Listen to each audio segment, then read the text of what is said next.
Faly miarabantsika tsirairay avy indray tratry ty maraina laka misy fahatelon'ny volana aogositra ity ary misaotra an'Andriamanitra trany isika fa mbola mahiratra ny maso afaka miaina zany rehetra zany tsy vidim-bola fa raha mbola midoboka ny fo ankehitriny misento ianao ary miaina afaka miaina zao fandaran'izao dia ny tompo no isaorantsika azy mialoha.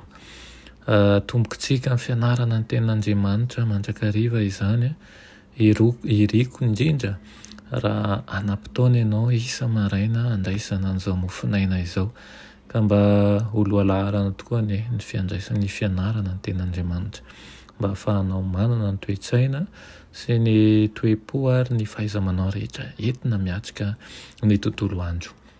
Mialohan'ny hidirantsika ny amin'ny mofinaina an'io dia hivavaka isika. Ry Tompo-Andriamanitra eo mbola velom-pisaorana anao izay satria avy aminao ny soa rehetra miseho amin'ny fiainanay. Misaotra anao ihany koa mbola manaiky hanome ny tompon'andro anay. Misaotra anao manaiky handray anay ho zanaka ary koa hanome zava-tsoa anay mandrakariva. Na dia mandeha tsy araky ny tianao andehananay aza izahay dia mampiseho ny fitiavanao mandrakariva ianao. Meteza Tompo mba mela mifadisoanay, meteza hanitsy anay, meteza handresy lahatra anay mandrakariva amin'ny alalan'ny fanahinao masina mba hanana ny fahendrena avy aminao izahay. Amin'ny anaran'i Jesosy, amen. Lohatenin'ny mofinainantsika androany dia manao hoe mpanavitra voaombo. Mpanavitra voaombo nalaina amin'ny asan'ny apôstôly toko 4:20 manao toy izao amin'ny anaran'i Jesosy. Fa hoy Agripa tamin'i Paoly, ay, ataonao fa mora toy izany no ampanekenao ahy ho kristianina. Amen.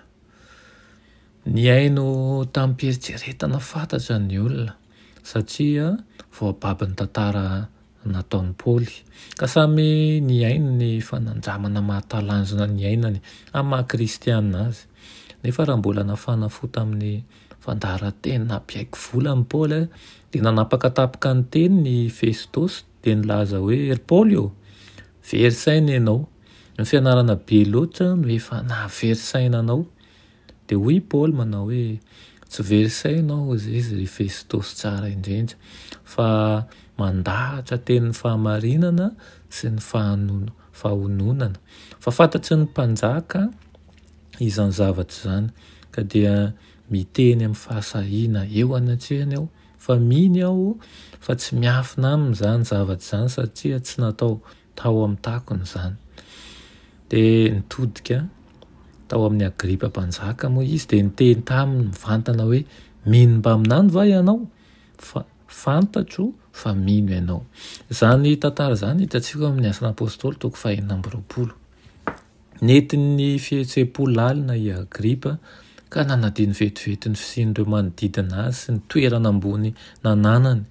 Niaiky ny fahamarinan'ny teny reny izy ka tsy nisy hitany teo anatrehany intsony afa-tsy ilay mpifatotra manetsy tena, ilay solon-tenan'Andriamanitra zany ka tsy nampoziny akory dia niteny taminy izy hoe ay, ataonao fa mora toy izany no ampanekenao ho kristianina. Amin'ny dikateny hafa dia izao ny teniny, efa saika resinao lahatra aho lahy ka hiova kristianina. Novalian'i Paoly aingana moa izy ka hozy izy hoe mangataka amin'Andriamanitra aho fa na mora na misarotra tsy hainao ihany fa izay rehetra mandre anio dia hitovy amiko afa-tsy amin'ny reto gadra reto ihany. Tokony ho Fesitosy sy Agripa ary Berenika no hitondra ny gadran'i Paoly satria samy mahavita heloka be vavy izy ireo.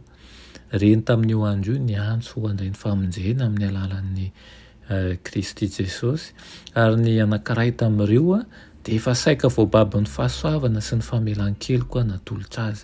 Nefa no laviny izany fahasoavana izany ary tsy nanaiky hitondra ny azo fijaliam-panavitra izy. Asaiko ianao handinika ny tantarany fitoriana nataon'i Paoly tamin'ny Agripa sy Fesitosy raha mbola tsy fantatrao. Azo misintona lesona marony amin'izany isika. Voalohany dia ny fahasahian'i Paoly nitsory vavolombelona amin'ny nataon'ny tompo taminy, ary nanitsikitsika mandrakariva izy, na dia mifatotra aza dia napetrany mandrakariva mahakasika an'ilay mpanavitra azy. Indray isika rehefa ao anatin'ny fahoriana mbola mahavita mijoro vavolombelona ve? Mbola mahita ny hatsaran'Andriamanitra ve? Aoka hanana fahasahiana sy risika mandrakariva isika, fa na dia ho gadran'izao fahoriana eto amin'ity tany ity izao aza, ny fahoriana kosa aza vela hanagadranao. Fa Kristy efa nanafaka atsika ny amin'izao fiainana izao, ka na aiza misy atsika dia hanana rispo mandrakariva hanambara ny fitiavan'i Kristy any isika, ka tsy salasala manao hoe izao no nataon'ny tompo tamiko. Amen. Raha ny masina tsara ny azy an-danitra, mbola misaotra anao ny amin'izany teninao izany. Misaotra Tompo izay mitaonanay mandrakariva tsy lavolefina fa anatanteraka ny sitraponao, ary mangataka aminao izahay mba ny fanahinao masina ny hanovoeranay mandrakariva, ka hajoro izahay amin'ny fahamarinana, ary ihany koa resy lahatra fa lalana izay atolotra ho anay ihany, izay ihany lalana marina mba ahafahanay mahazo ny fiainana mandrakizay. Taio manokana ny tsirairay avy izay manaraka izao fandaharan'izao Tompo.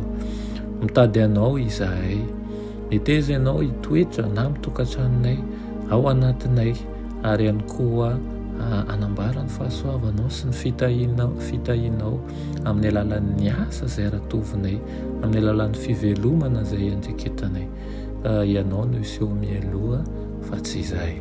Amin'ny anaran'i Jesosy. Amen.